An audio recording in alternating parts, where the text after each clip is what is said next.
Queridos, primeira de Paulo a Timóteo,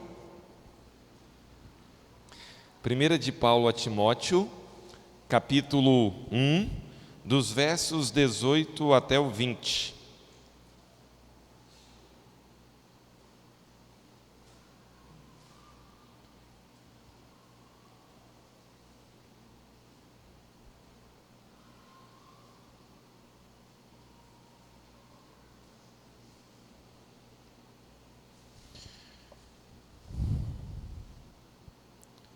Imagino que os irmãos acharam, primeira de Paulo a Timóteo,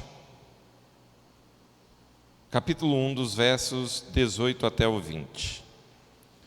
Assim diz: Timóteo, meu filho, dou-lhe esta instrução, segundo as profecias já proferidas a seu respeito, para que, seguindo-as, você combata o bom combate, mantendo a fé e a boa consciência que alguns rejeitaram e por isso naufragaram na fé.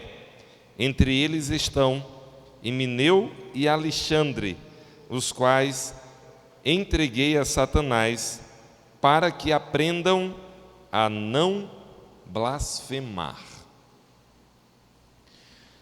Amados, semana passada estivemos meditando mais longamente sobre o trecho que vai do verso 12 até o verso 17.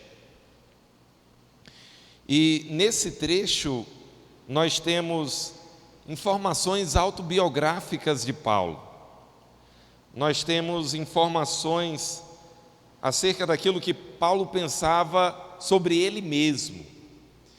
E essas informações foram uma tentativa de Paulo demonstrar que ele não estava sendo alguém orgulhoso, jactancioso.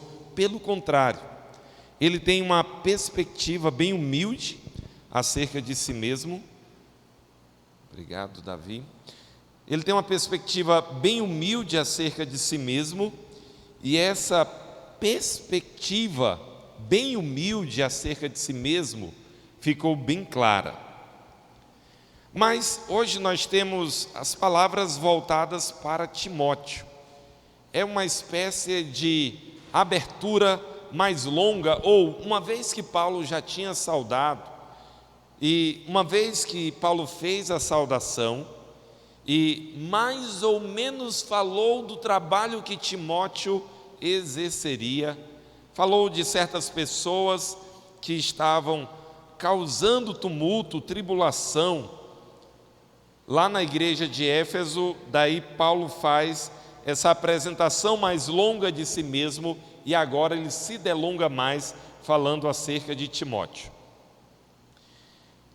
Na sua fala ele diz: Timóteo, meu filho. Essa expressão meu filho, eu já disse em outro momento, não quer dizer necessariamente que foi Paulo quem evangelizou Timóteo. Talvez foi. Talvez na primeira viagem. Mas é muito curioso que um conhecimento maior de Timóteo, Paulo só tem na segunda viagem.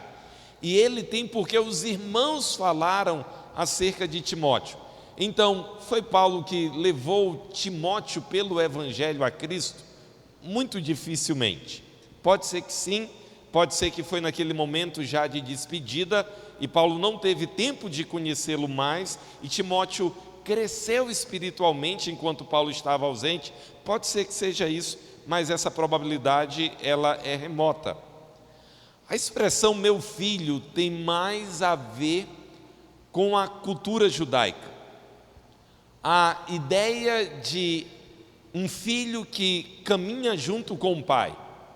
A ideia de alguém que aprende o seu ofício do pai. Isso era muito comum nos dias do Novo Testamento. Se o pai era médico, o filho provavelmente o seria. Se era carpinteiro, provavelmente o filho também seria, e assim sucessivamente. porque o filho trabalhava, ele estava junto, ele aprendia a profissão e ele a desenvolvia. E essa ideia de que o pai ensinava para o filho e o filho junto ao pai aprendia e desenvolvia, era algo muito mais forte do que qualquer coisa que nós possamos pensar hoje em nossa cultura. Quando Paulo usa essa expressão, meu filho, além de ser uma demonstração de que Timóteo havia andado bem perto, de que havia aprendido, de que havia assimilado e reproduzido, é também essa uma expressão que dá certa dignidade a Timóteo. Certas expressões no Novo Testamento, aliás, na Bíblia toda, atribuem certa dignidade a outra pessoa. Por exemplo, no Antigo Testamento, normalmente quando Deus se dirigia a Moisés, ele dizia: Moisés, meu servo. Essa expressão, meu servo, até parece que em alguma medida rebaixa a pessoa. Nossa, ele é servo, ele é escravo, ele é alguém que só faz a vontade do Senhor. Mas no Antigo Testamento, essa expressão, meu servo, ela distinguia alguém e ela atribuía nobreza à pessoa que era assim distinguida. Quando, por exemplo, Miriam e Arão questionaram a autoridade de Moisés, o Senhor disse: como é que vocês não temeram de falar assim de Moisés, meu servo? E essa expressão, meu servo, distinguia e colocava Moisés num pedestal de dignidade que colocava Moisés bem próximo do Senhor. Aqui, quando Paulo fala, Timóteo, meu filho, você não encontra Paulo falando isso o tempo todo. Paulo escreveu pelo menos 13 cartas, se Hebreus foi escrita por ele também, seriam 14 cartas, mas ele escreveu pelo menos 13 cartas, e nós não encontramos ele se dirigindo desse modo a qualquer pessoa. Essa não era uma expressão comum, não era um tipo de terminologia que ele utilizava para qualquer pessoa e para qualquer relacionamento. Então, essa expressão atribuía dignidade a Timóteo. Timóteo, meu filho, dou-lhe esta instrução. A palavra instrução aqui tem a ver com ensino, transmissão de conhecimento, mas também uma fala permeada de autoridade, como um mestre falando ao discípulo, e o discípulo, por sua vez, ávido por ouvir do seu mestre. Timóteo, meu filho, dou-lhe esta instrução. Irmãos, eu preciso dizer aqui duas coisas. A primeira delas, eu estou convicto com muitos outros, que 1 Timóteo, ela é muito mais do que uma carta pessoal. 1 Timóteo talvez é a carta mais eclesial que nós temos no Novo Testamento. Talvez 1 Coríntios é mais. 1 e 2 Coríntios são cartas muito voltadas para as questões da igreja. Mas 1 Timóteo tem um grande teor eclesial, mas também ela tem essas porções mais pessoais, mais direcionadas, porções de um pastor experiente para um pastor menos experiente, não um pastor neófito. Timóteo não é um neófito, aqui ele já tem praticamente 15 anos na fé, e desses 15 anos, a maior parte deles, provavelmente de 10 a 12, caminhando junto com o apóstolo Paulo. Então nós temos já um Timóteo que já caminha e já serve na obra do Senhor há bastante tempo. E aqui nós temos um trecho que é mais voltado para essa ligação de Paulo, o pastor mais experiente, Timóteo, o pastor não neófito, mas não tão experiente quanto Paulo. Então ele diz: seguindo as profecias já proferidas a seu respeito. O que nós recebemos nesse momento de Paulo é que profecias haviam sido dirigidas a Timóteo. Essas profecias dirigidas a Timóteo tinham a ver com o ministério que Timóteo exercia. Essas profecias direcionadas a Timóteo tinham a ver com o trabalho que Timóteo realizava, mas também com o que fora dito sobre ele acerca do trabalho que ele deveria permanecer realizando, segundo as profecias já proferidas a seu respeito. Havia sido dito de Timóteo que ele haveria de estar servindo na linha de frente. Eu preciso fazer uma pequena pausa aqui. Como se dá a vocação ministerial em nossos dias? Como que pessoas entendem a sua vocação ministerial? Com muita frequência, nós encontramos que isso é entendido, que isso é percebido por meio de duas fontes. Quais são essas fontes? Bem, em primeiro lugar, a própria pessoa. Como que alguém entende a sua vocação?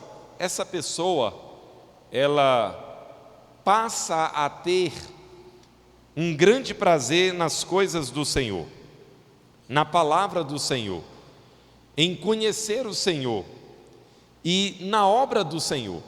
Essa pessoa tem prazer na leitura das Escrituras, essa pessoa tem prazer em participar do ministério que é realizado e no ministério do qual essa pessoa faz parte.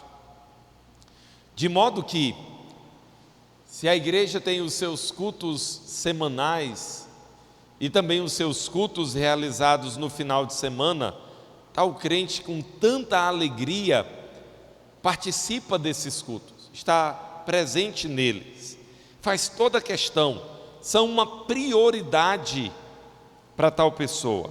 Os trabalhos da igreja, quer seja o discipulado de um novo convertido, os trabalhos evangelísticos de uma igreja, os trabalhos sociais de uma igreja, tanto quanto possa, essa pessoa está sempre bem envolvida. Isso pode ser dito de Timóteo. Se nós pegarmos o encontro que Paulo teve com Timóteo, o texto lá em Atos 16 diz que os irmãos davam bom testemunho acerca dele. Os irmãos falavam algo acerca de Timóteo, de modo que eles poderiam falar isso e dizer que Timóteo era assim e assim, porque ele tinha um bom testemunho. Mas, irmãos, há também uma segunda fonte, e aqui muitos no passado já falaram sobre vocação. Você vai ver, por exemplo, os puritanos pensando em um jovem vocacionado, em um homem vocacionado. Como que a vocação era entendida, percebida? Uma segunda fonte de perceber a vocação de alguém é a própria igreja. A igreja, então, ela se transforma em um termômetro de percepção. Ela percebe nesse irmão, e às vezes uma irmã que deseja ser missionária, e eu conheço muitas histórias de mulheres que entendem uma vocação e dedicam a sua vida para trabalhar na obra do Senhor. Não como pastoras, não como aquelas pessoas que exercem a autoridade na igreja, mas como missionárias. Algumas dessas irmãs se casam, outras passam a vida toda dedicadas exclusivamente à obra do Senhor, e eu conheço várias irmãs assim. Mas esse é o fato. A igreja então, ela tem essa percepção, ela percebe a avidez dos que se dizem vocacionados, ela percebe o prazer nas Escrituras, ela percebe o tanto que esses irmãos e irmãs voltam-se para o Senhor, dedicam-se ao Senhor, exercem certa intimidade em sua relação pessoal com o Senhor. Elas podem ver a confissão nos lábios desses irmãos e elas podem compartilhar de que tais pessoas são de fato vocacionadas, tanto no passado quanto no presente. Praticamente todos os manuais que eu tenho lido sobre vocação dão grande importância àquilo que a própria igreja pensa acerca de alguém vocacionado. Então isso é muito importante. Agora, por que eu falo essas coisas, irmãos? Veja bem, nós estamos inseridos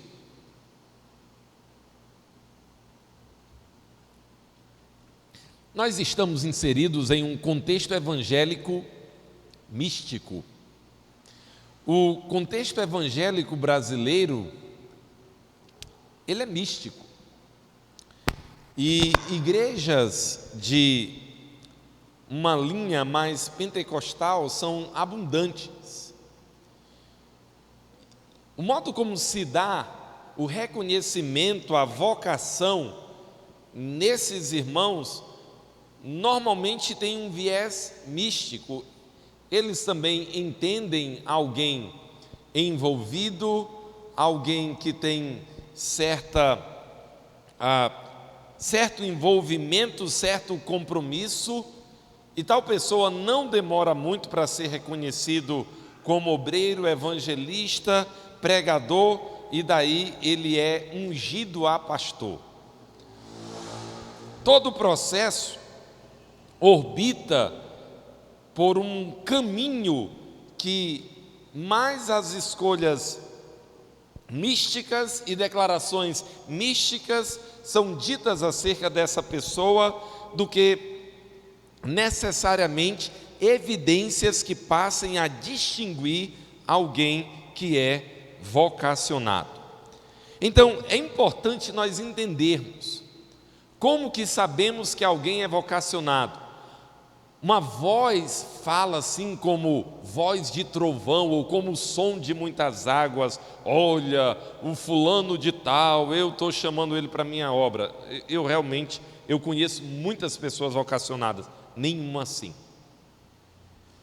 Nenhuma delas teve um sonho, e no sonho um anjo vinha e dizia: olha, eu tenho uma mensagem do Deus Todo-Poderoso para você, e a mensagem é essa e essa e essa, e a partir do tempo tal você vai passar a ser um obreiro na obra do Senhor. Não, de todas as pessoas que eu conheço, e conheço muitas mesmo, que se entendem como vocacionadas e estão ativamente exercendo o ministério, nenhuma delas tem esse tipo de caminho místico até chegar a servir efetivamente ao Senhor.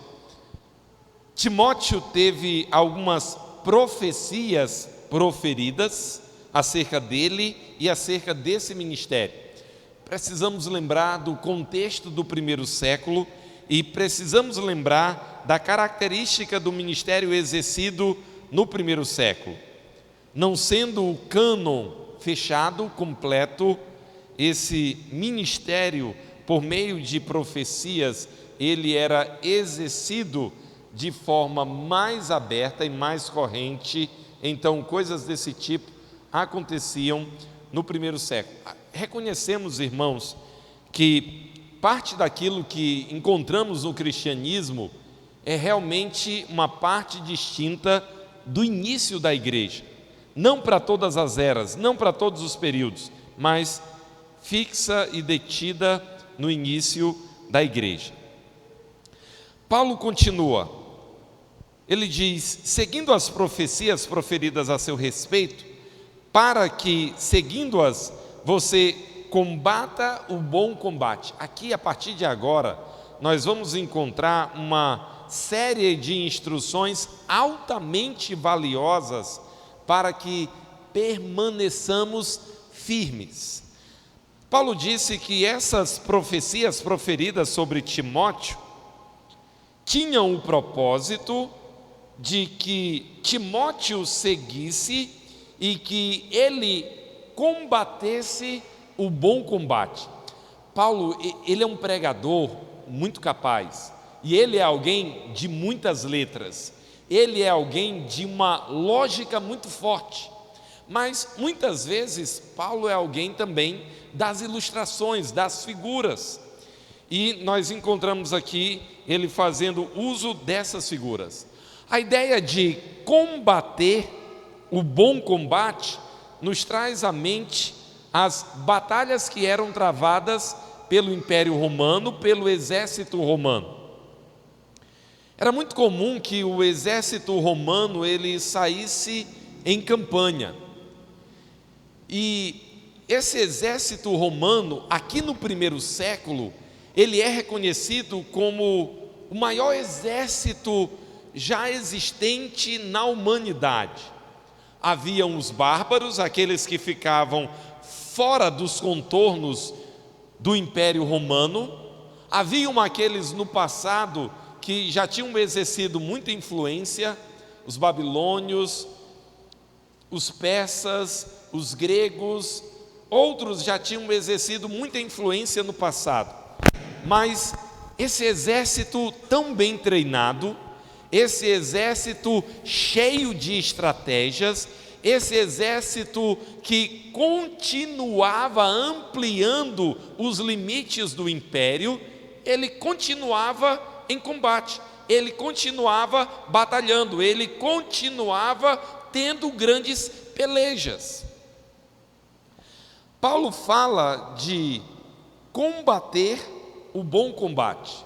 Aqui nós entendemos que nem toda batalha é uma boa batalha. Nem toda batalha ela pode ser classificada como uma batalha digna de ser travada. Mas Paulo está falando nesse momento da batalha do Evangelho. O Evangelho nos é apresentado como boas novas, o Evangelho nos é apresentado como uma carreira, mas aqui o Evangelho nos é apresentado como uma batalha. Então, para que ele, seguindo tais profecias, combatesse o bom combate. Combatendo o bom combate, ele deveria manter a fé, mantendo a fé. Irmãos, uma das coisas que são altamente apreciáveis na carreira cristã é manter a fé. Em algum momento das nossas vidas, a palavra de Deus chega a nós. Eu ouvi a palavra do Senhor com 17 anos. Até então eu tinha sido um rapazinho religioso, só isso. E misturava religião e bagunça ao mesmo tempo. Mas com 17 anos eu ouvi o Evangelho. Alguns de vocês ouviram dos seus pais, pai e mãe crente. Então, desde bem cedo, ouviram o Evangelho e, pela graça de Deus, creram no Senhor. Outros de vocês, talvez nessa mesma idade, 15, 16, 17 anos. Outros dos 20 aos 25, outros dos 30 para frente, e aí sucessivamente. Vários de nós já estamos na fé há 3 anos, 5 anos, 10 anos, 20 anos. E então, depois de um tempo, muitas coisas elas passam a ser meio que diferentes. Quando Paulo fala de manter a fé, é porque nós temos uma caminhada na fé. Irmãos, o começo da nossa fé é algo tão extraordinário. Nós entendemos isso com a expressão primeiro amor, uma alegria muito efusiva, uma paz de espírito e uma paz com Deus inimagináveis. Uma nova compreensão dos caminhos de Deus que nunca antes tivemos. Nós então somos, por causa da graça de Deus, levados a caminhar com o Senhor. Mas durante essa nossa caminhada, nós passamos por um processo de amadurecimento. Às vezes enfrentamos noites escuras, às vezes começamos a duvidar da nossa própria salvação, às vezes enfrentamos tentações com tanta intensidade que chegamos a questionar a legitimidade da nossa salvação. Às vezes, de maneira muito triste, na nossa caminhada, pecados que macularam a nossa trajetória passam a fazer parte da nossa história. Às vezes, durante um certo período, alguns chegam a deixar de caminhar com os salvos. Queridos, todos esses momentos, ou esses estágios, ou essas experiências, todas elas, ou uma boa parte delas, está na história da maioria de nós. Agora, a problemática é que alguns nessa trajetória não mantêm a fé. E o que o Novo Testamento diz é que esse é o modo de distinguir um salvo. Um salvo, ele creu e continua crendo. Ele se arrependeu e continua se arrependendo. Ainda que ele enfrente dificuldades, ainda que ele enfrente tribulações, ainda que ele enfrente certas situações que ele fica questionando: ó Deus, tu não me amas? Às vezes a pergunta é até outra: Deus, será que tu me odeia? Tantas coisas que têm acontecido comigo, tantas provas duras, severas, de modo que fazemos certas perguntas que muitas vezes até mesmo inapropriadas são. Por exemplo, leia a história de Jó. Jó, no começo ele está respondendo aos seus amigos, depois ele está questionando a Deus. Nos capítulos, quando já se encaminham para o final do livro de Jó, Deus está perguntando: Jó, onde você estava quando eu estabeleci as estrelas? Quando eu estabeleci os limites dos mares? Quando eu fiz todas as coisas? Em outras palavras, Deus está perguntando: Jó, será que eu tenho que te dar explicações das coisas que eu faço, daquelas que agradam você e daquelas que não agradam você, daquelas que te desagradam? Deus está dizendo lá no livro de Jó: simplesmente caminhe comigo, Jó, mesmo nos dias mais difíceis. E irmãos, alguns de nós entendemos isso durante a nossa caminhada na fé, outros não. E isso vai distinguir os verdadeiros salvos daqueles que não são. Então Paulo disse: mantendo a fé. Então preste bem atenção, Timóteo, acerca das profecias proferidas a seu respeito, para que, seguindo tais profecias, você combata o bom combate, mantendo a fé. Mas além de manter a fé, mantendo também a boa consciência. Manter a boa consciência, irmãos, tem a ver com uma especificação da fé segundo a ortodoxia. A boa consciência tem a ver com o estudo das Escrituras, a compreensão da sã doutrina, a rejeição da tentação de colocar no texto bíblico as nossas ideias e de criar doutrinas que no final das contas são apenas isso, doutrinas de homens. Foi desse modo que surgiram as heresias já no primeiro século.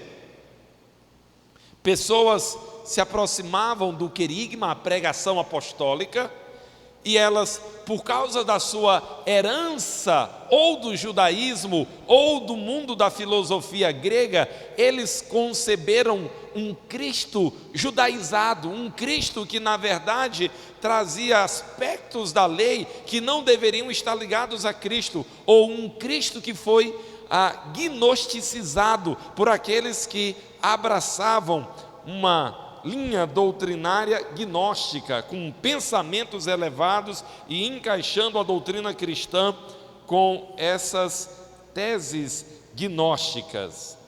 Então, tais pessoas não mantiveram uma boa consciência, não tiveram uma doutrina que refletia o ensino dos apóstolos, mas na verdade colocaram as suas ideias, as suas próprias doutrinas sobre o cristianismo e criaram algo que no final das contas não era mais cristianismo. Então ele diz, mantendo a fé e a boa consciência que alguns rejeitaram.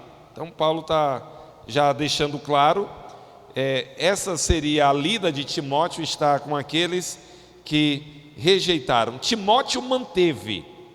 Timóteo, como um filho que esteve ao lado de Paulo, era alguém que ouviu a sã doutrina e manteve a sã doutrina. Outros naufragaram.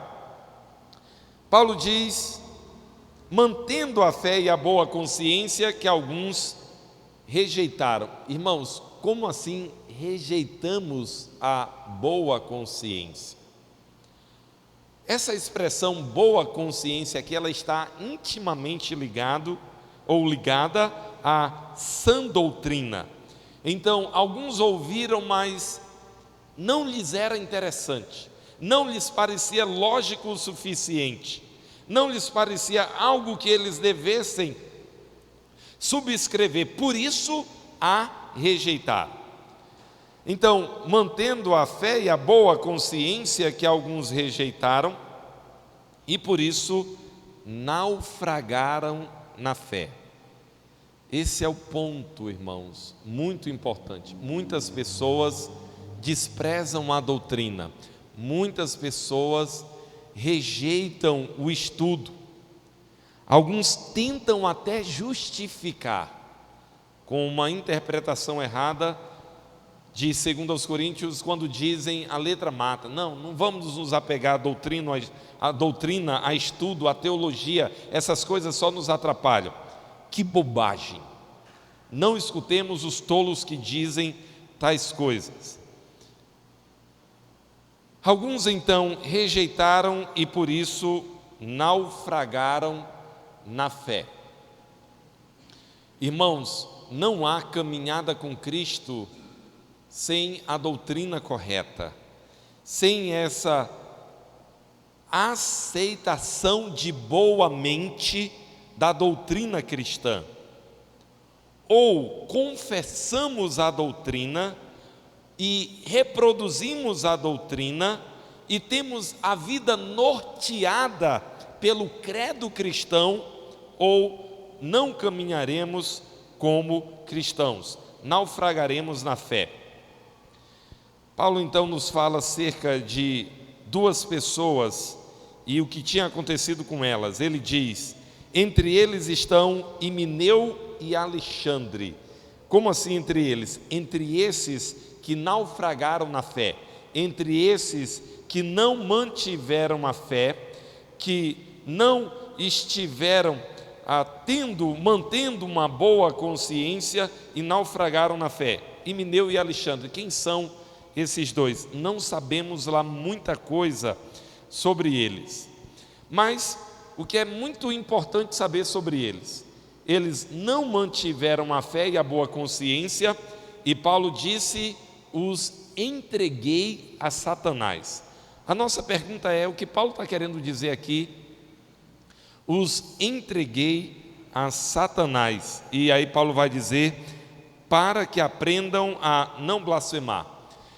Irmãos, essa expressão entregar a Satanás, ela não aparece muitas vezes no Novo Testamento. Mas ela aparece, por exemplo, lá em 1 Coríntios capítulo 5. Venha em 1 Coríntios capítulo 5, para a gente ver mais uma vez essa expressão, entregar a Satanás.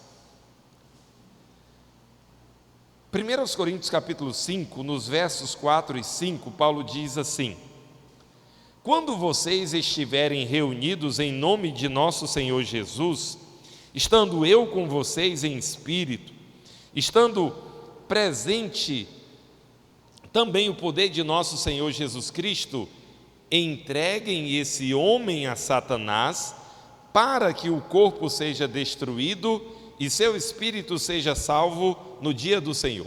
Aqui em 1 Coríntios capítulo 5, Paulo está resolvendo o problema da imoralidade.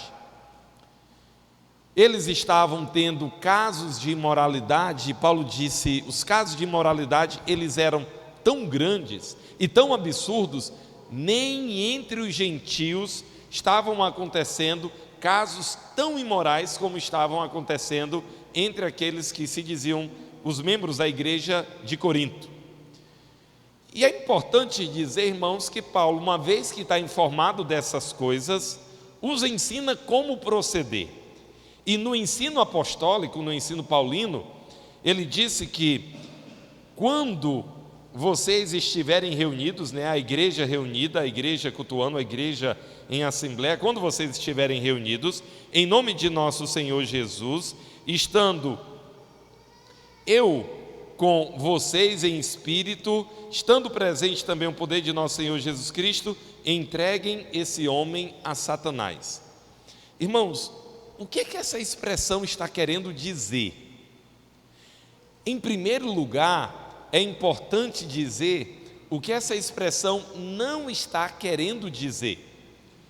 Aqui, Paulo não está dizendo, quando escreveu esse texto em 1 Coríntios e também o texto que ele escreveu a Timóteo, Paulo não está dizendo que haviam palavras mágicas e que essas palavras seriam ditas e que depois disso essas pessoas seriam assim meio que acorrentadas a Satanás. Quando Paulo disse que essas pessoas deveriam ser entregues a Satanás, ele também não está dizendo que tais pessoas seriam necessariamente possuídas por Satanás. Por exemplo, aqui Paulo reconhece que as pessoas que estavam fazendo isso poderiam ser crentes, porque ele diz, para que o corpo seja destruído e o seu espírito seja salvo no dia do Senhor. Paulo reconhece que mesmo pessoas salvas podem chegar ao ponto de se entregar a pecados, e pecados pecados que maculam muito a trajetória cristã.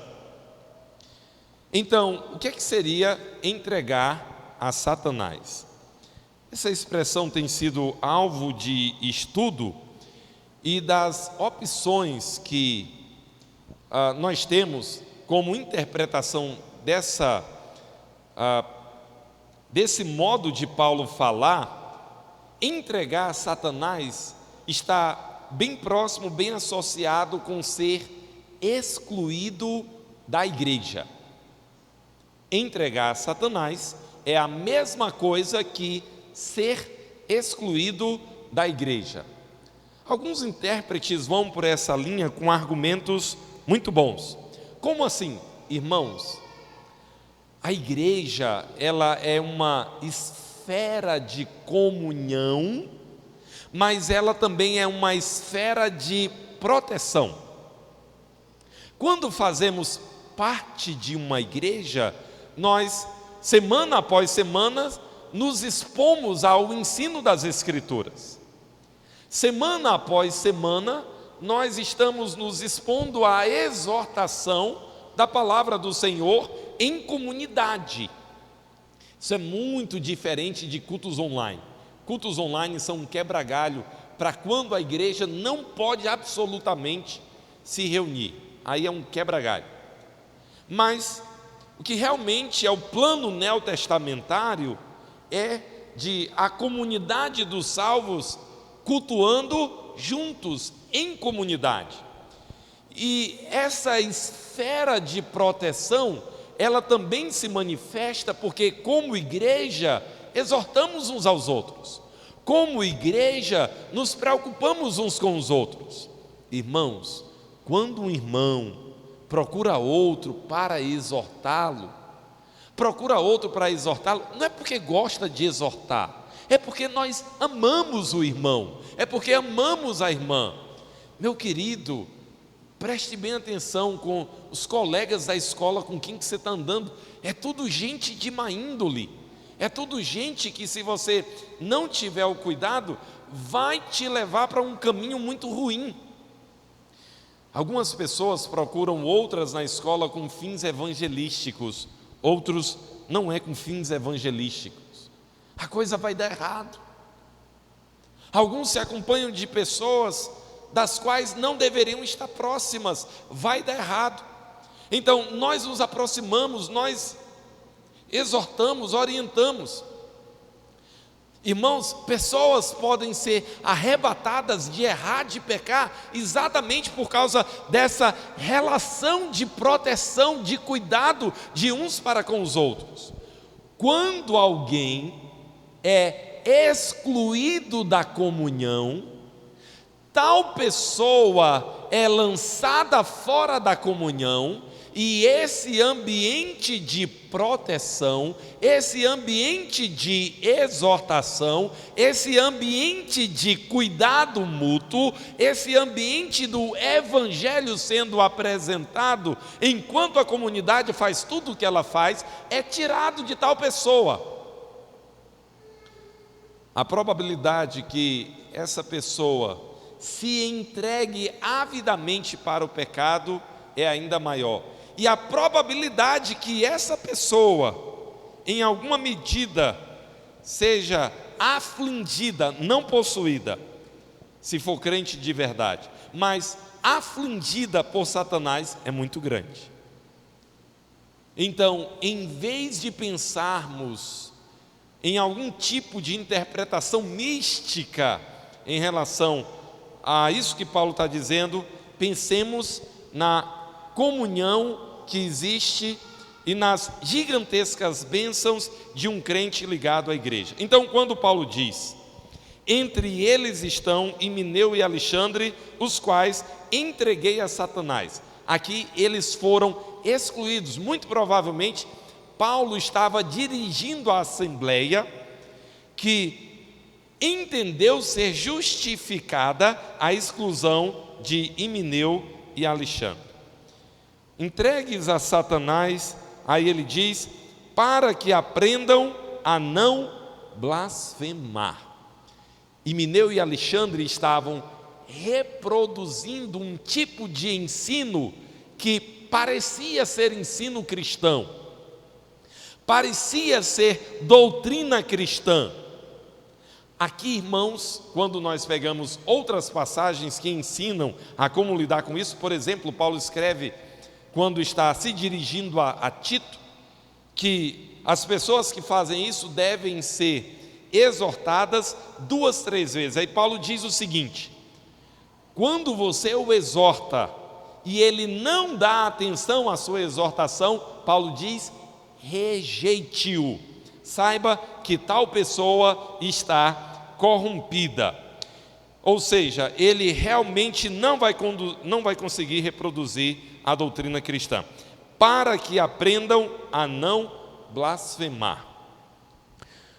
Uma última pergunta que nós fazemos é a seguinte: quando uma igreja ela faz a opção de disciplinar e com aquele nível de disciplina que exclui alguém, a igreja está fazendo isso na esperança de que tal pessoa acorde, de que tal pessoa tenha um clique e realmente atente para uma vida cristã nos padrões cristãos.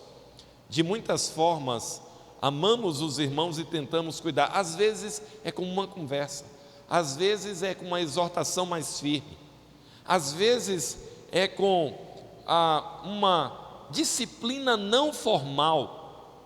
outras vezes com uma disciplina formal, e pode chegar ao ponto de uma exclusão por meio da assembleia reunida. Mas o propósito é normalmente bom. O propósito, ainda nos casos mais extremos, é para que a pessoa seja restaurada, é para que ela deixe de blasfemar, é para que ela abandone a imoralidade, é para que ela abandone os seus pecados, é para que ela volte à lucidez da fé. Paulo aqui diz que Timóteo estava, pela graça de Deus, mantendo a fé e a boa consciência, mas outros não fizeram isso e por causa disso foram excluídos da igreja, entregues a Satanás, para que aprendessem a não blasfemar. Irmãos, muitas coisas acerca de 3 versículos, algumas lições para as nossas vidas. Queridos, eu gosto muito dessa expressão, meu filho. O discipulado do Novo Testamento é um discipulado de relação. Havia uma relação entre mestre e discípulo. Essa relação, ela não é criada por Jesus e os apóstolos.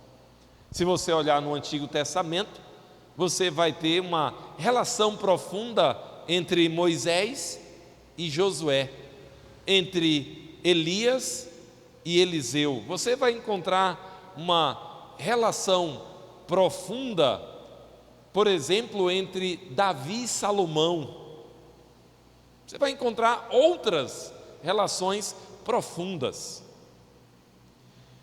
E esse discipulado, ele acontecia porque essas pessoas caminhavam juntas. Me impressiona, por exemplo, a história de Elias e Eliseu, quando no dia que Elias foi tomado, Eliseu, por mais que Elias insistisse para que ele não estivesse próximo dele, Eliseu disse, de nenhum modo. Ele continuava onde Elias ia, Eliseu seguia junto.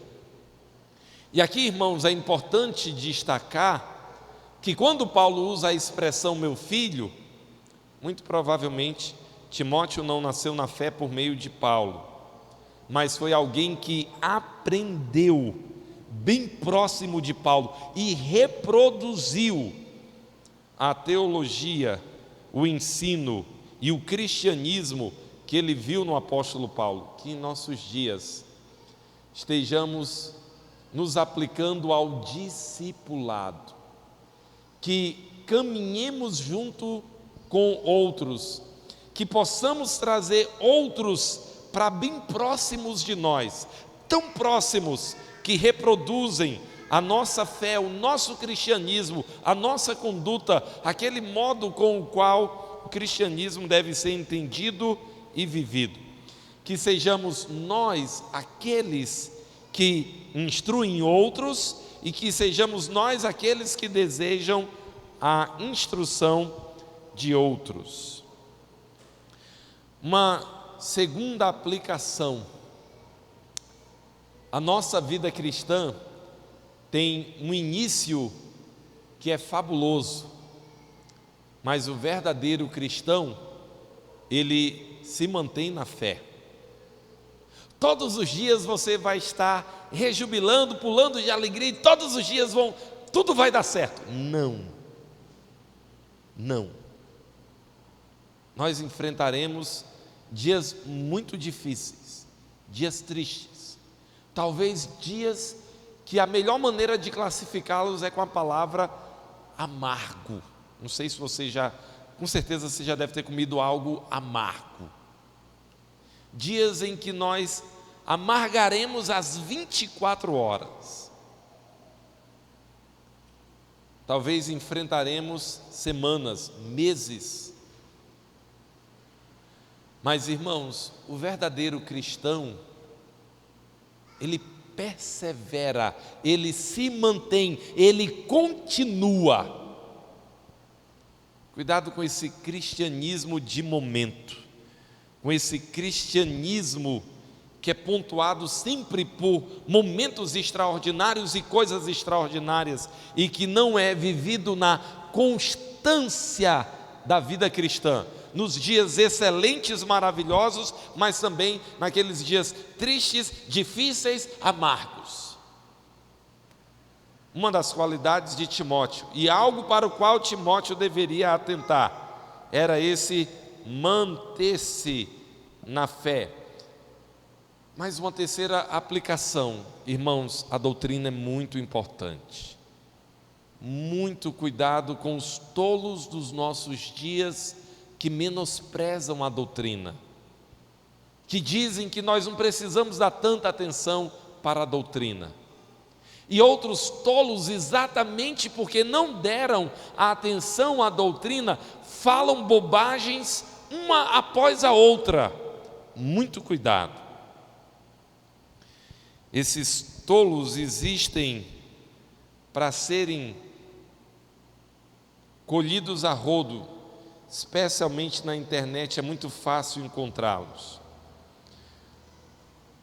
Uma última aplicação para nós: por mais que em nossos dias muitos desprezem a comunhão da igreja, é difícil aumentar a importância de fazer parte de uma igreja, de ser membro integrante de uma igreja, de usufruir dos relacionamentos de uma igreja, de estar inserido na exortação que é feita a uma igreja, de participar de todos os desafios que caracterizam uma igreja.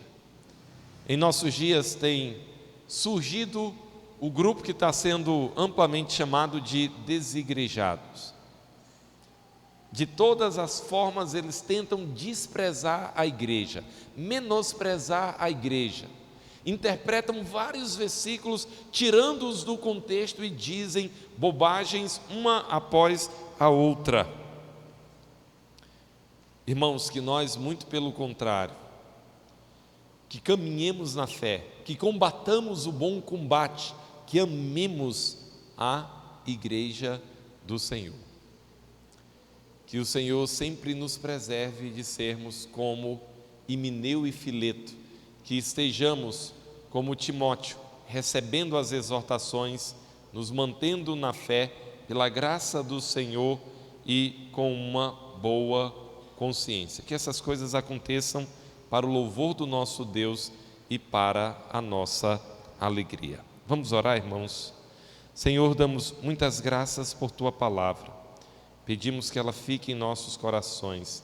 Pedimos que estejamos crescendo por meio dela. Damos graças, pedimos, em nome de Cristo, a quem nós amamos. Amém.